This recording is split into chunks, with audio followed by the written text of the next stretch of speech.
So now what we are going to do is dive into the actual programmer's model of the CPU.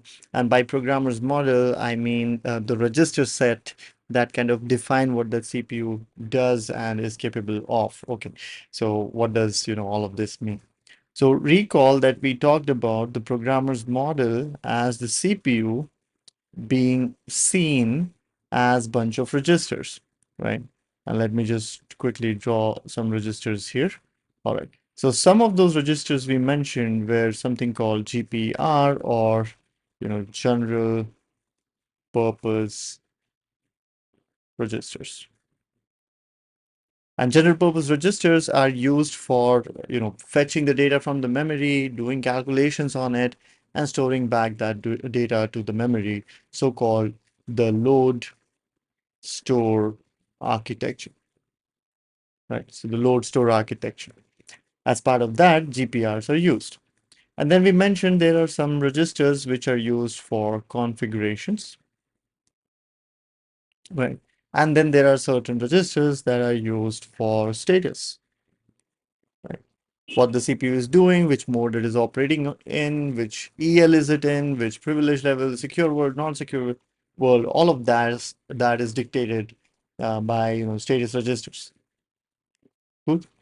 All right, so now as part of this video, what we are going to take a look at is understand these general purpose registers in like a little more depth, or have like a better idea about it. And it's all becoming too much theoretical, so I also want to show you a demo. So we will now head towards the demo first, right? Let me briefly show you the demo, and then we can talk about what happened in the demo. All throughout, what I want you to do is focus on the idea of registers, right? And so what I have here on the screen are two terminals. In one of the terminals, I'm first going to write like make clean. You won't be able to replicate this locally. There is like a virtualization environment required for this. I'm using Docker, but just follow along, and the focus is on registers, right? So let me just go ahead and do make. So some software got compiled here. So the idea is that we have, this ELF file generated here. That is what we need. All right. So let me just then type make debug, and then, something happens. Let me get rid of this. Let me go to the other terminal and do make gdb, right? And look what happens now. So on the screen, you see obviously a lot of green numbers, but then on the left, you'll see a lot of names here, and they have a meaning. My proposal now is that what you see here, under registers, are like a huge subset of the many possible registers that the A-class 64-bit CPU can have, the V8 ARch64-bit processor can have. And again, these are only a subset, not all. What this is, we'll come to in a while, but just notice that there are so many registers. And my claim is, if you have an idea of what these registers do, what they influence or what status they reflect, you become the master of the A-class CPUs. That's my claim. Now, should you know all of these registers? Well, trust me, I don't, and the best of the best CPU person that I know of also doesn't. What they do know is the absolute critical registers. And the other skill that these people have is, on demand, they can get into the documentation, search for the right register, read and write the value to it, and get the processor to do something, right? So long story short, what you see on the screen is a view inside of the A-class CPU. And these registers, as you can see, are many, but we'll only focus on a subset of them, going forward. And once you know those, you will kind of, be useful on a team which is dealing with A-class CPUs, and you can then, contribute and find your path forward. That's the idea. Okay, now let's talk about, let me get rid of all of this, and, let me clear my screen here. Let me go ahead and get rid of this. All right, perfect. Okay, so now let's talk about what happened. What did you see on the screen, and where did all of that come from? So first off, let me take myself here. Okay, so what you saw on screen was a software called QEMU called Quick Emulator. So this is capable of emulating a system, right? Uh, Emulates a system, and that system happened to have a Cortex-A CPU, which was again, based on the ARCH64 architecture, and it was the V8-A architecture, right? So it is a software that is capable of, emulating a system as if, like, instead of the electronic system, this is a software that follows the same state change that an actual hardware would, right? So uh, essentially then it was acting as if it is an A-class CPU, right? The CPU on the system happened to be that. And so the compilation that we did, we compiled a firmware,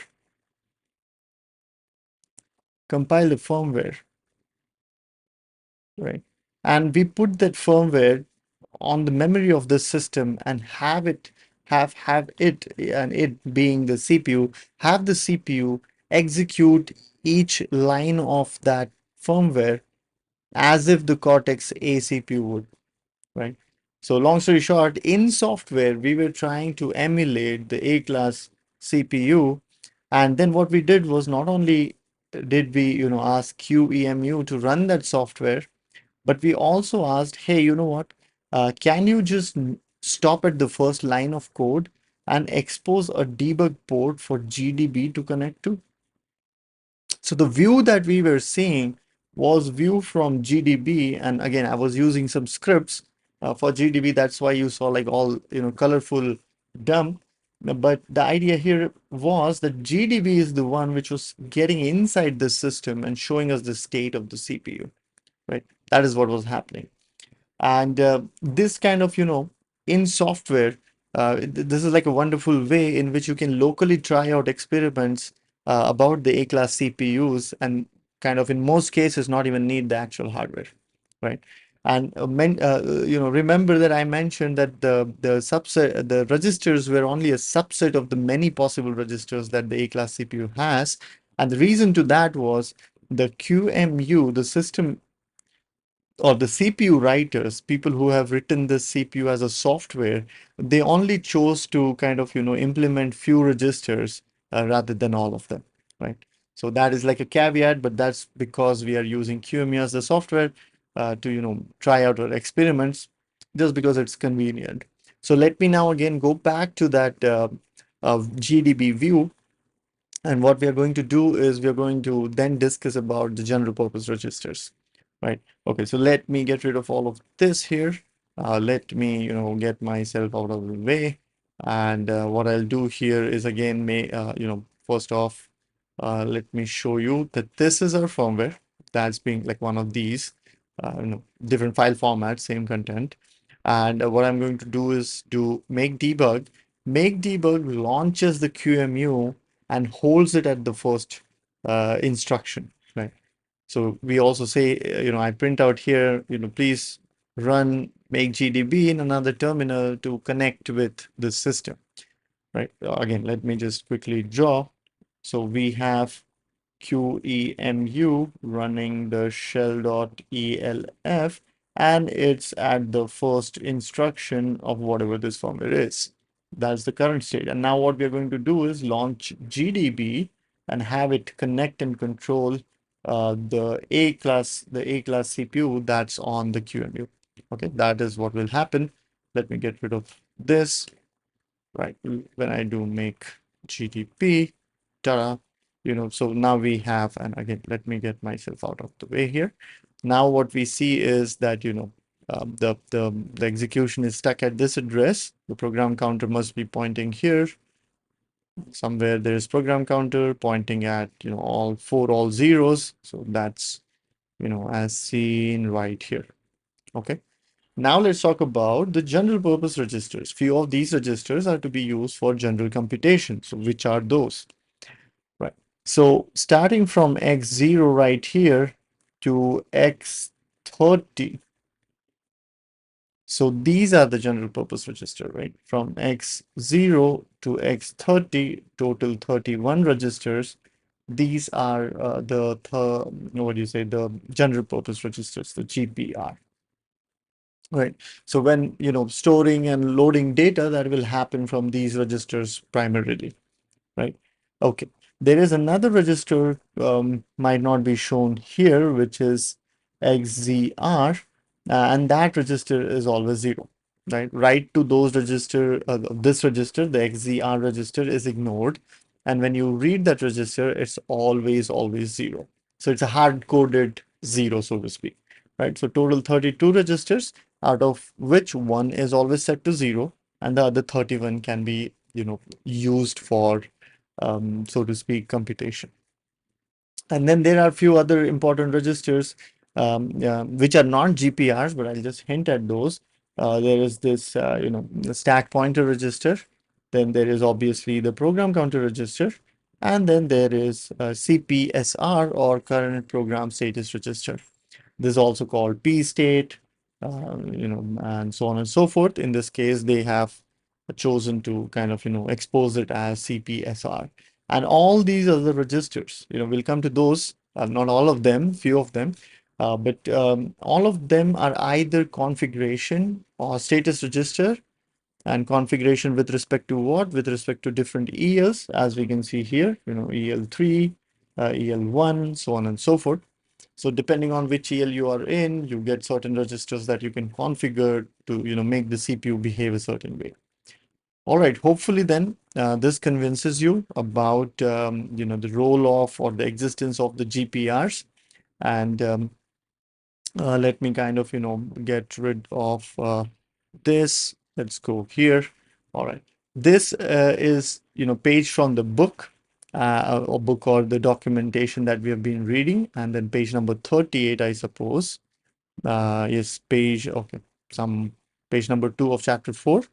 That kind of lists, the registers, the GPRs, right? And as you can see, goes from X0 to X30 here. Now, there is a mention of, W0 also, and that has like a thing to it, which is if we are reading into X0 register, then these register happen to be like 64-bit. So all of the 64-bit is read and written to, right? But if you're referring to it as W0, then only the 32 bits will be referred to. This is like a provision that ARM has provided, that there are 31 registers, but they can be named as, or you can use the name X0 or W0 depending on whether you want to access 32 bits or 64 bits, right? And these registers are available in all the ELs. And, again, going kind of, okay, let me just move forward here, go down. Yeah, so this is what I was explaining, that WN represents 32 bits, lower 32 bits, while XN represents all of 64 bits. And yeah, that's pretty much it. In the next video, we'll kind of dwell into, some special registers, and we might actually first make a case as to why to study them, and, then dive into the details. So I'll catch you in the next one.